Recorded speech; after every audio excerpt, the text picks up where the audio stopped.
Welcome, and we hope you're going to have a gay old time with us today. You'll learn about the LGBTQ plus community so that you can understand the vocabulary and abbreviations related to this topic. This is Aprender Inglés con Reza y Craig.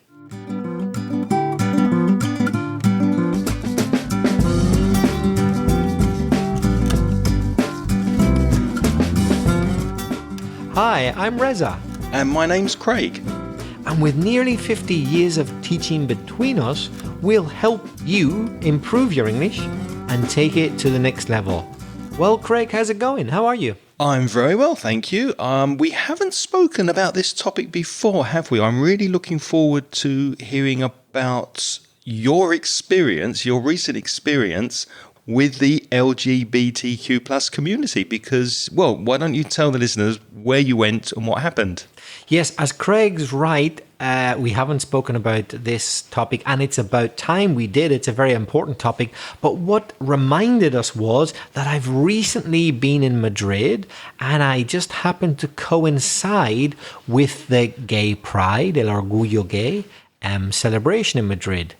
By the way, it confirmed something which I already thought I knew about gay pride celebrations. Did you know, Craig, that they're not coordinated? Every single city does what they like. Did you know that? But they do communicate between themselves in the community with events and meetups and things, right? But they don't all do the same celebration? Is that what you mean? I'm saying that not even the dates are the same. Ah, I didn't know that. Even per country. So it's not a particular time of year? Not even a particular month, time of year. For example, Valencia's was about 4 or 5 days before Madrid's. It's not even per country. Every city does what they like, curiously. Interesting. Well, I'm really looking forward to hearing more about that, and we'll explain some vocabulary and terms related to the community. But before that, we've got a voice message from Romina from Paraguay.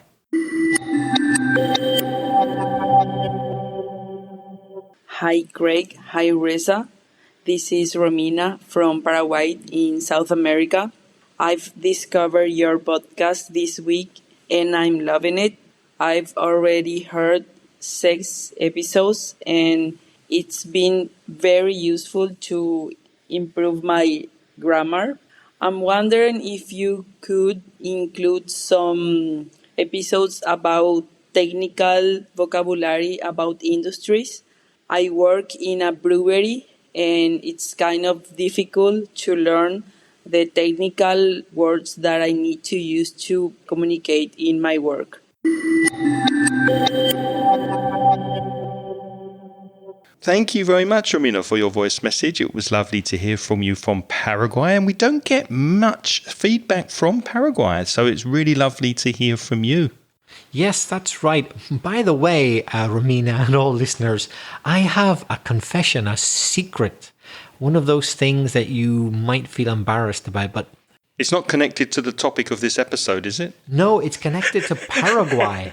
It's connected to Paraguay. No secrets there, I'm afraid. Or not. No secrets there. I'm a big fan of Trio Los Paraguayos. Do you know Trio Los Paraguayos? Yes. I'm a huge fan of Trio Los Paraguayos. Music which goes way back to the 50s. Perhaps, Romina, your grandparents liked them. I don't know.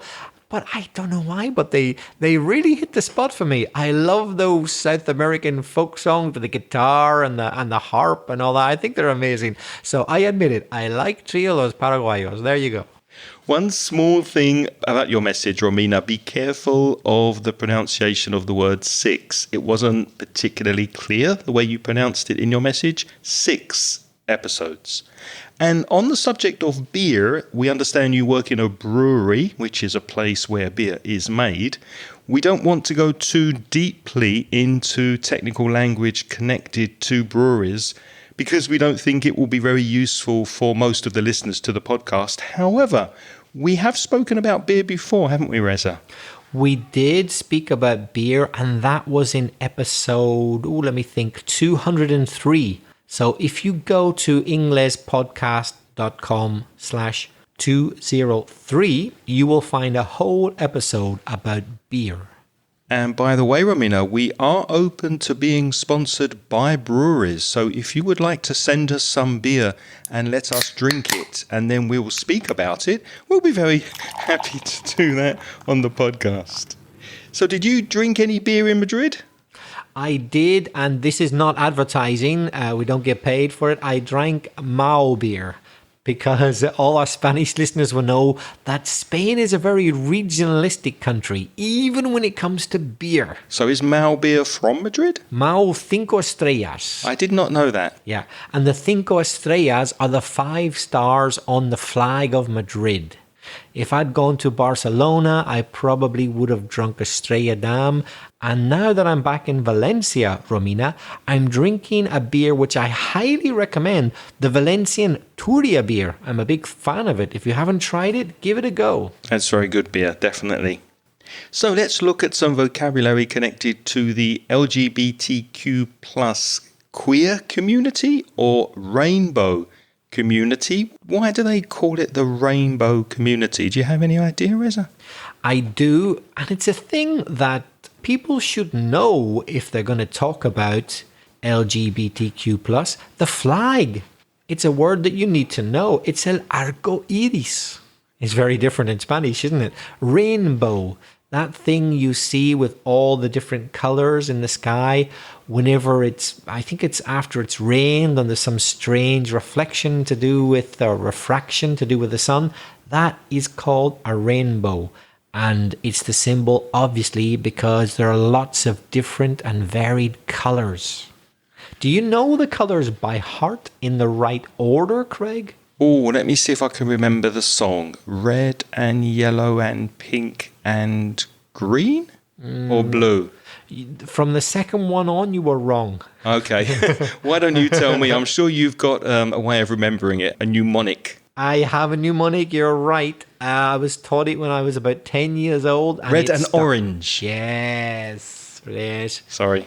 Richard of York gave battle in vain, is what they used to teach. So there was a king of England, Richard of York, and he had a battle and he lost. So an old way of saying to have a battle is to give battle. So Richard of York gave battle in vain. Red, orange, yellow, green, blue, indigo, violet. Wow, that's impressive. It's the only way I can remember it. If I don't think of that, I won't remember. And in the correct order. Mm-hmm. By the way, interestingly, there are variations of the LGBTQ plus flag. Even that isn't standardized. So apart from the gay pride dates being different, have you noticed there's different variations of the flag? I haven't, but it doesn't surprise me that you know this because you're very keen on flags. Yep. Most of the flags I see people hanging from the balcony in Valencia, and you see quite a few, usually omit one of the last 2 colors. It's very unusual to see indigo and violet in that flag when it's used for gay pride, but there should be indigo and violet. So it's almost a rainbow in some cases. Well, let's look at what these letters stand for or represent. And these definitions are taken from the ok2beme.ca website. So the L stands for lesbian. A lesbian is a female homosexual, a female who experiences romantic love or sexual attraction to other females. So most of you probably know that, but let's start from the beginning. L for lesbian. Do you know where the word lesbian comes from? Tell us. It comes from the island of Lesbos, a Greek island, a very popular resort for British tourists. And in Greek mythology, I think Lesbos at one time was said to be populated only by women. And that's where we get the word lesbian from. So it's from the Greek island Lesbos. Today, there are men and women there, and lots of tourists, and lots of foreign immigrants, by the way, who end up there as well. But that's where the word comes from, Greek mythology. What does the G stand for? Well, G, as most people would probably guess, is for gay. And let's just make sure you get the spelling right, because there can be confusion between Spanish and English. G-A-Y, pronounced gay. I've heard some Spanish people mispronounce it when they speak English. They say como guy or something like that. No, the pronunciation in English is gay. And obviously that is a term that primarily refers to a homosexual person or the trait of being homosexual. The trait is the characteristic. Gay is often used to describe homosexual males, but lesbians may also be referred to as gay. So you could say that you're a gay man or a gay woman. But Craig, the word gay didn't always mean that, did it? No, and growing up, it did have that meaning, but I also understood the meaning to be something very bright or something very happy. So originally it was used to describe things physically which were very colourful, very happy, very fun, muy alegre in Spanish. And you could say, for example, the bright gay colours of her dress caught my attention. Or we had such a gay time at the party. And this isn't really used so much these days. It's a little bit old-fashioned, but definitely when I was growing up, it was very common to hear the word gay meaning happy, bright, very positive word. Yeah, if you come across the word gay and it doesn't mean homosexual these days, you're probably reading old literature. Or you're watching a film from the 1950s or earlier, right? So you still come across it used that way. But I wouldn't, if I were you listeners, I wouldn't say, oh, I had the gay time at the party. People will laugh at you if you say it these days. And if somebody from an older generation says, oh yeah, my next door neighbour, he's very happy and gay, that might not necessarily be describing his sexuality. That just might mean he's a very positive, happy person. The B stands for bisexual. So what is bisexuality? Well, it's a romantic attraction, a sexual attraction or sexual behaviour toward both males and females. Or romantic or sexual attraction to people of any sex or gender identity. And this latter aspect, the last bit, is sometimes called pansexuality. Now that word pan, that prefix P-A-N, you probably know from words like Pan-American or pandemic, meaning across a wide area. So pansexuality means both men and women. Yes, you're going to hear quite a few important prefixes in this episode. Pansexuality, bisexuality. Bi always refers to two. And you're going to hear a couple more prefixes later. There's a prefix in the next one. Indeed, there is. In fact, later now, you're going to hear you're going to hear another prefix right now. The T, transgender. There's another prefix, trans, which means going across. So it's an umbrella term, transgender, for people whose gender identity differs from what is typically associated with the sex they were assigned at birth. What does assigned mean? Assigned means given, or it was decided that they were male or female at birth. It's sometimes abbreviated to just trans. So transgender, you can just use the prefix and say trans, and people will know what you're talking about. And it gets a bit tricky in English when you start using pronouns, doesn't it? Because then I would be thinking, well, can I say she's trans or is it he's trans? Because you can't refer to a person as it. That's not polite. It is a thing, not a person. So if you're saying he is that possibly offensive? If you're saying she, if they're trans, you're not sure.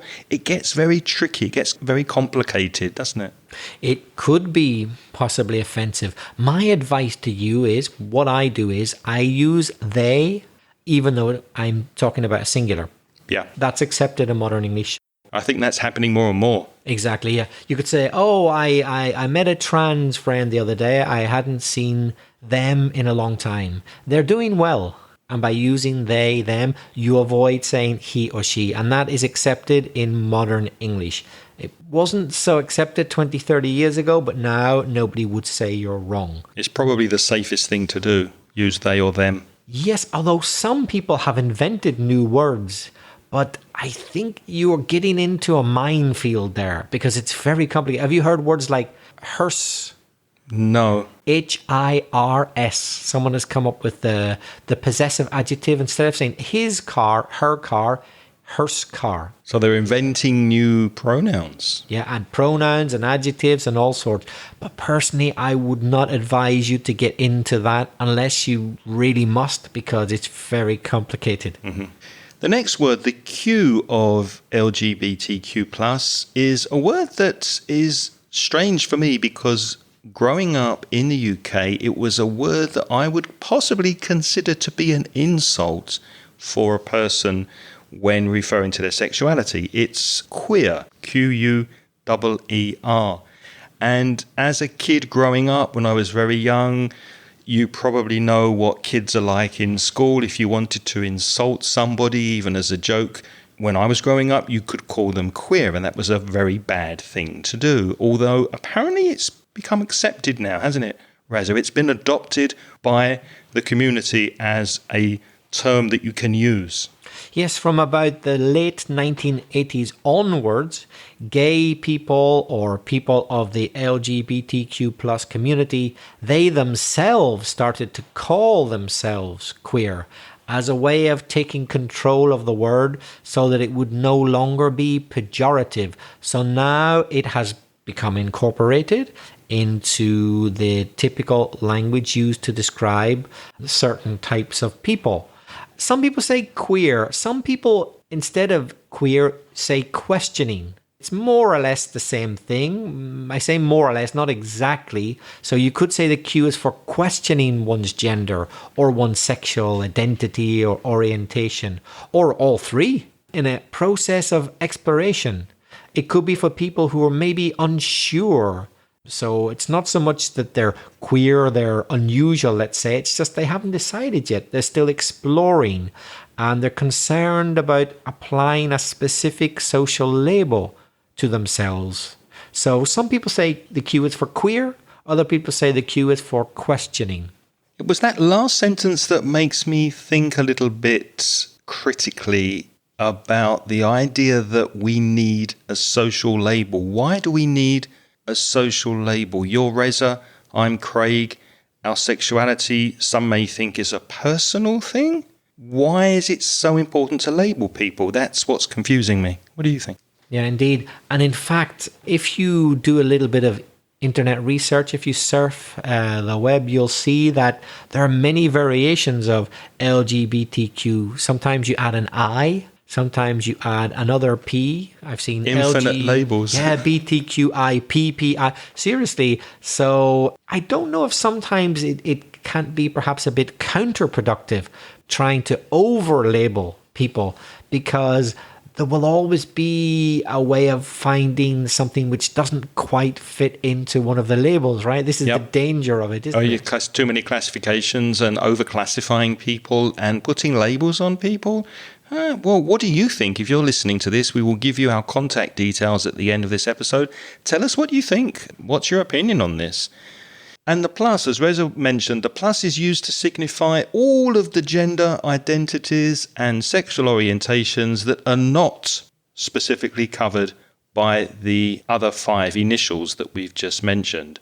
So the list, as Reza said, could be nearly endless of different classifications of sexuality, but those are the main ones that we've just mentioned. However, there are some other terms and vocabulary that we think it's important for you to know if you're ever discussing this subject in English. And the first one is one that I hadn't heard of until I started digging in, which means looking in detail at some information online.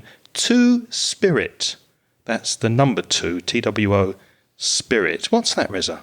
Well, it's kind of it's self-defining. It defines itself. It describes the Native American, in other words, the indigenous Americans.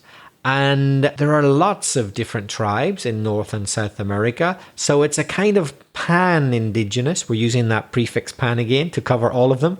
It's a pan-indigenous American identity. So it refers to many different tribes.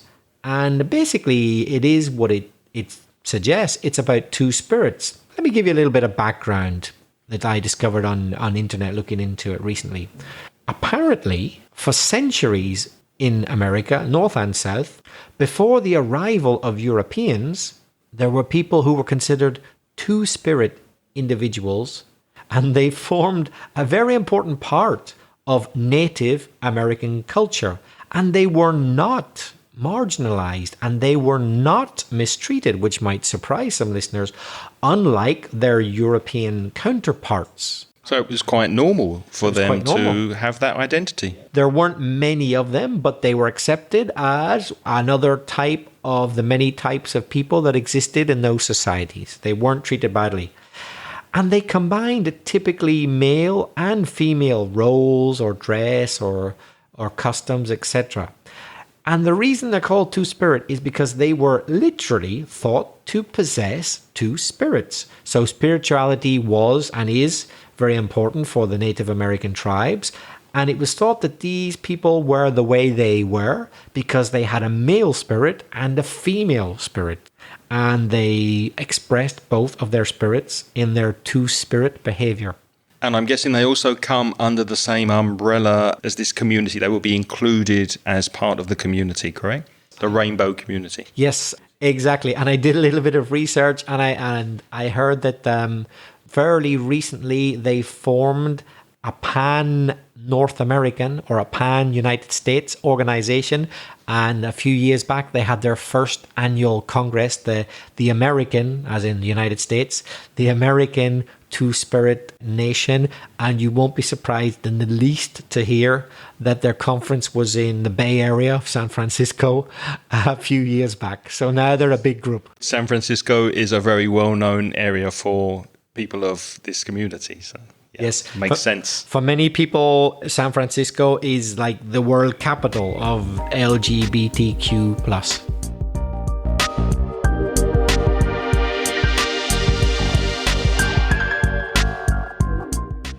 Another useful term, item of vocabulary, is asexual. That's sexual with an A at the beginning. It's one word, asexual. Sometimes you hear it shortened to ace, A-C-E. And this refers to someone who has little or no sexual attraction. However, they may experience romantic attraction to another person. So what I understand from that is they don't get turned on by other people, and the phrasal verb turned on means aroused sexually. They don't have sexual passion for another person, but they maybe get attracted on perhaps a spiritual level or on a romantic level. Is that what you understand? That's what I understand. So we got another prefix, the letter A, and it's pronounced asexual. A is like without. If you're amoral, you have no morals. If you're asexual, you have no defined sexual attraction. So another prefix. Here comes another one.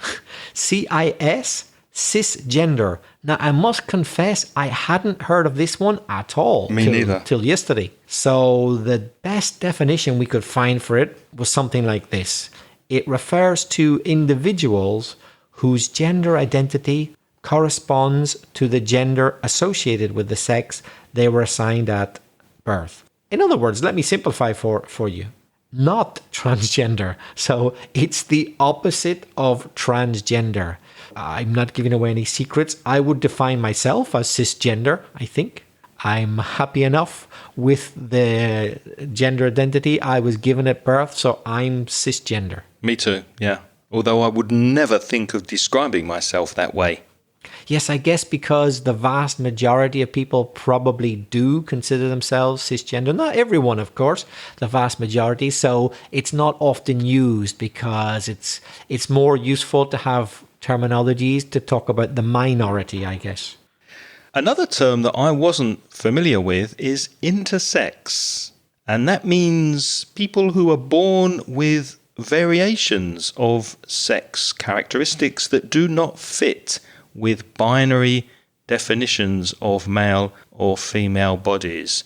And I understand from that you think of a male body as having particular things, particular characteristics, and the female body having particular characteristics. And some people are born with a mixture of both. Is that how you interpret that? That's how I understand it, yes. Sounds quite rare to me.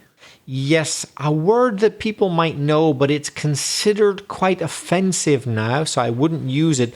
But you might be more familiar with the old-fashioned term hermaphrodite. Yes. A hermaphrodite, again, going back to the Greek Greeks. mythology. Exactly. So hermaphrodite goes back to a story of people of both sexual characteristics. But think of the word international, many different nationalities. So we got a prefix again, intersex, the two sexes being combined in one person, so to speak. Interrail. Interrail, yeah. Bang inter. Like inter. The next one is non-binary. Non-binary, a person whose gender identity is neither exclusively woman or exclusively man. Isn't that bisexual, though? Oh, no. A bisexual person might I say, because might not, but a bisexual person could, for example, think, I am 100% man, I'm male, I'm a man. And I have sex with men and I have sex with women. Correct. But I'm a man. Yeah, I But get that. Non-binary, no. Non-binary is a person who, for example, at a particular moment in their life identifies as being a female gender identity. But meet them 2 years later and they might consider themselves a male gender identity, regardless of who they sleep with. Yeah. So it's nothing to do with who you sleep with. And regardless of changing any physical characteristics, I assume. Exactly. You can consider yourself to be of a female identity, even though you may have been born with male characteristics. Gotcha. That's what non-binary is used for. I understand. Okay. The next one is genderqueer, one word, genderqueer, and gender fluid. Fluid is something that flows in Spanish, fluid. What does that mean? Well, I must admit, I couldn't 100% see the difference between these. I think they're very, very, very, very, very similar. But if somebody can tell me the difference, I'd love to know. But I would use these terms to describe individuals who either question their gender identity. Perhaps that one is more genderqueer. They question their gender identity at a given time, or they experience gender as a fluid or a changeable experience. I guess that's more gender fluid. I'm guessing. I don't know for sure. So the idea of fluidity means that things flow, they change with every moment. So does that mean that 1 week they could be heterosexual, the next week they could be bisexual, and then next month they're homosexual? Possibly. And not only that, but they could consider themselves to be female or male. Right. Regardless of who they're having sex with. Interesting. Yeah. So it could be that, imagine I'm having sexual relationships with person A, right? And I consider myself male. Next week, I'm still having sexual relationships with person A, same person. But now For the whole week without stopping. Yeah, that'd be something else. And the next week, I'm still having sex with that person, but I consider myself female. Mm-hmm. There are people who do that, and that would be gender fluid. So it doesn't really matter who you're having sexual relationships with. It's not it's that. It's how you feel. Consider yourself gender. So gender is how you see yourself, whereas sexuality is more how you express yourself, I would say. Yeah. Next, we have gender non-conforming. So non-conforming gender, gender non-conforming. A person who feels no gender identity, or whose gender identity or expression is outside or beyond the traditional masculine, feminine, woman, man norms of society, which to me sounds very similar to asexual. I wouldn't agree with that. No, not at all. For me, asexual is a person, male or female, who isn't particularly interested or has no interest in sexual relationships. So apathetic. If you like. But again, it goes back to the idea of sexuality. If you're asexual, you have little or no sexual expression. Yeah? Mm-hmm. But you may be 100% sure that you are a man and proud of it, or a woman. Okay. Whereas gender non-conforming means that you don't consider yourself to be a man or a woman, but you might have plenty of sex or not. You see where I'm going? Yeah. That's gender non-conforming. You could have loads of sex, but if I were to say to you, oh, you're a happy man, you'd say, I'm not a man. I'd say, oh, you're happy a woman? You could say, I'm not a woman either. No one can force you to accept either. That's gender non-conforming, as far as I understand. But the person can have an active sex life and still feel that way. Yeah. I understand now. I read an interesting quote that I'll tell you from a website called verywellmind.com.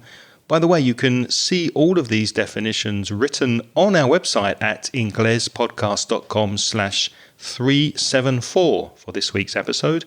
And the quote is this: a person's gender identity is their internal sense of gender, whether that is woman, man, or a non-binary gender. A person's gender identity does not necessarily correspond to their sex assigned or given at birth, or with their gender expression. So it's basically the person's right to choose, isn't it? Yeah, exactly.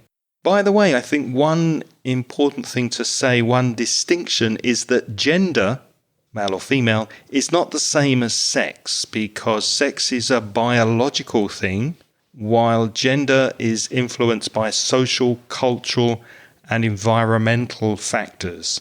And I like that sentence very much, and that was also on the same website, verywellmind.com. So don't confuse sex and gender, two completely different things. I wanted to mention a few more words just before we finish, but what we've done up to now is describe the terminology which is under the umbrella term LGBTQ+. And we added a few other terms which are often associated with that. But to be honest, in most people's lives, you will rarely hear any of those words, except you will hear gay, lesbian, bisexual, transgender, possibly queer, maybe asexual, but that's about it. Yeah. The other words you will very rarely hear in your life unless you're heavily involved or interested in the LGBTQ community. However, we think it's important that we describe these words because we like to think that we have a wide range of people of all sorts who listen to us. And we think it's very important that in the 21st century, everybody is aware of these terms. However, there are a few words which are not particularly specialist, which you'll hear a lot more if you're talking about the LGBTQ plus community. A word that isn't very technical, but you need to know it, is the word straight. Let me spell it for you. STRAIGHT. You won't see it in any of the fancy technical definitions we've just given you, but believe me, it's a very important word, because if you're not gay, you're straight. Straight means not homosexual, heterosexual, not gay. So it's an informal word for saying heterosexual. And that's how I probably would, in my terms, describe myself. If somebody asked me about my sexuality, or they asked me if I was gay, I'd say, no, actually, I'm straight. And that's how I'd answer that question. Another expression you need to know is, I mentioned it right at the start, or both of us mentioned it right at the start, gay pride. So the word pride is orgullo. So I think it's been adapted into Spanish. Now you say el orgullo gay. So it's an annual festival celebrating all aspects of the LGBTQ plus lifestyles. So it's very important to know about the Gay Pride Festival. When you were at the Gay Pride Festival in Madrid and you sent me a lovely photo that I'd love to put on the webpage so that people can see it, how did you feel when you were inside the community? Did you feel uncomfortable? Did they welcome you in? How did you feel at the time? I felt very welcome, and I happened to be hanging about with a few gay people and a few straight people. I was staying at somebody's house who lived in Malasaña, which is the neighborhood, the barrio, right beside Chueca. And Chueca is like the gay capital of Madrid, so that's where it was all happening. And I felt totally at home. Nobody was threatening. Nobody was suspicious. It was very much an atmosphere of everybody's welcome. So I felt completely at ease. That's nice to hear. Good. Craig, how do you think you would come out if you had to tell your parents that you were gay? That will be quite difficult because they're not alive anymore. So to actually... It makes it a lot easier, doesn't it? So maybe if I ever were to come out of the closet, and to come out of the closet means to publicly acknowledge and say that you are gay or bisexual, then I would do it now because it would be a lot easier to do. But a long time ago, if I had needed to, I don't think it would be a very comfortable conversation. I think I'd probably just sit them down and tell them, but it's not an easy conversation to have because I don't think you ever really know how even people you love are going to react to knowing that. Well, what about you? I think the same as you. I would just have to sit down with them and let it hopefully come out and hope they take it well. Yeah. So as Craig said, to come out of the closet, or some people just say to come out, it's the same in Spanish actually. You say salir del armario is to publicly acknowledge you're gay. And if you've already done it and now it's public knowledge, you can say that you are out. For example, do you know John? Yeah.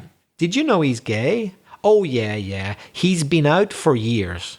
He's been out. So to be out, he's already publicly acknowledged that he's gay. And the phrasal verb is come out. So you could say I came out when I was 16, for example.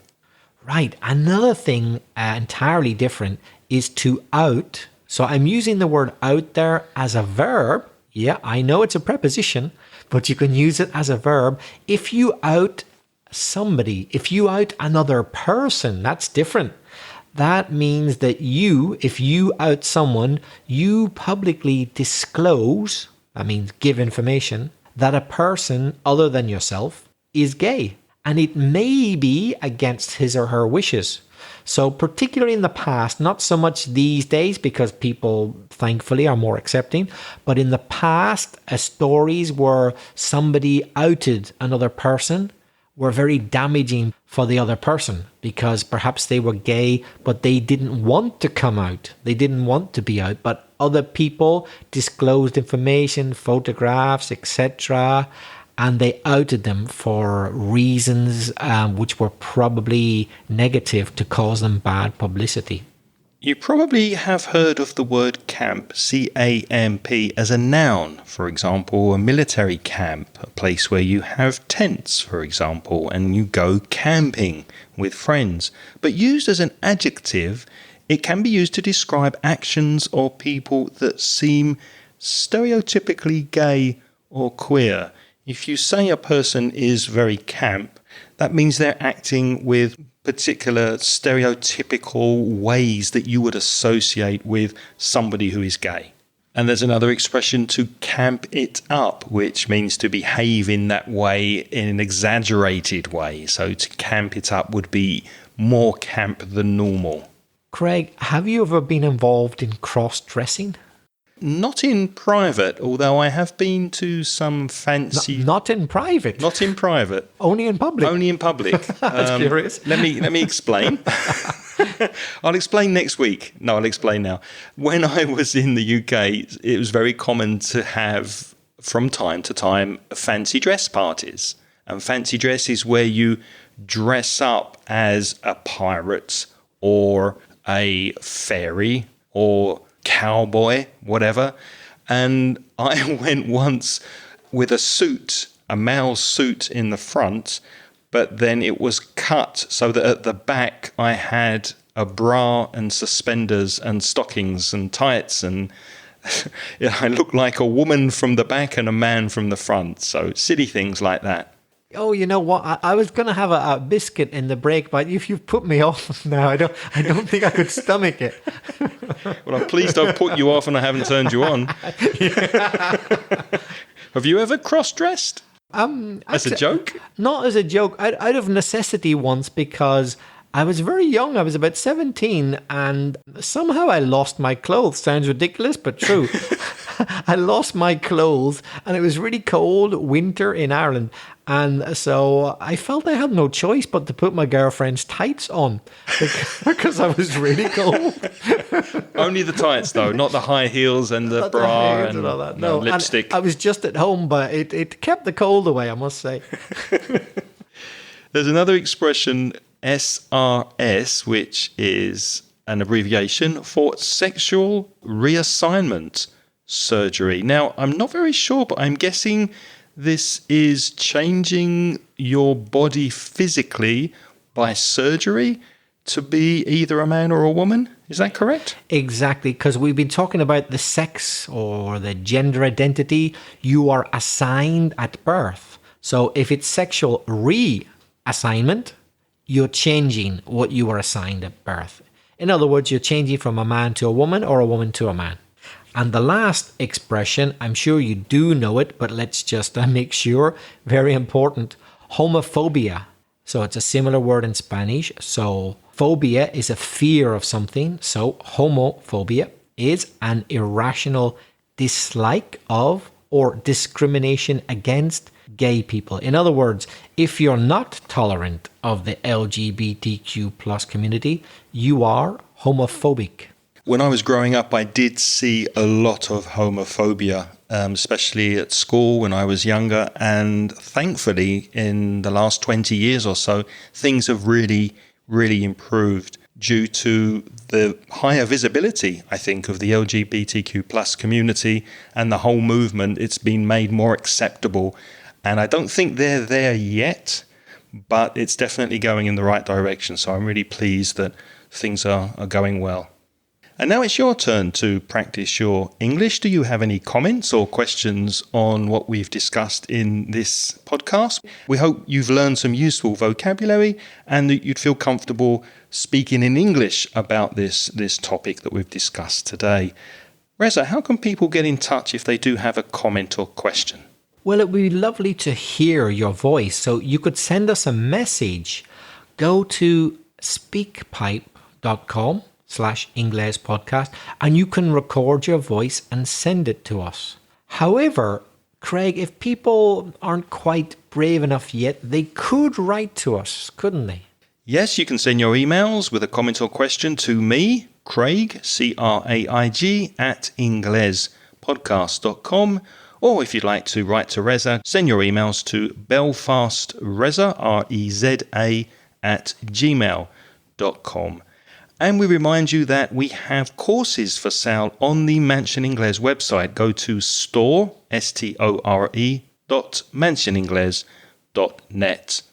As always, we'd like to thank all those people who help us by supporting this podcast on the Patreon scheme. That's Patreon. If you're interested, you could join the Patreon program for as little as $1.20 per month. And as a thank you, you get instant access to recent audio transcriptions. If you're interested, go to patreon.com/Ingles podcast.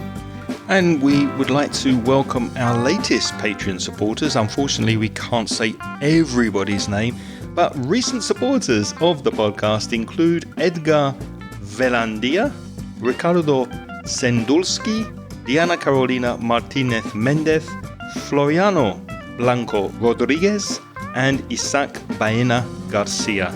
Thank you to you and to all of our lovely Patreon supporters. What's next week, Reza? On next week's episode, we've got 8 common colloquial expressions, part 3. Last week we had part 2, and next week more expressions like see if I care, sorry no can do, and go for it. So we hope you'll go for it next week and listen to us again. Thank you for listening this week. Until next time, it's goodbye from me. And it's bye-bye from me. The music in this podcast is by Pitts. The track is called See You Later.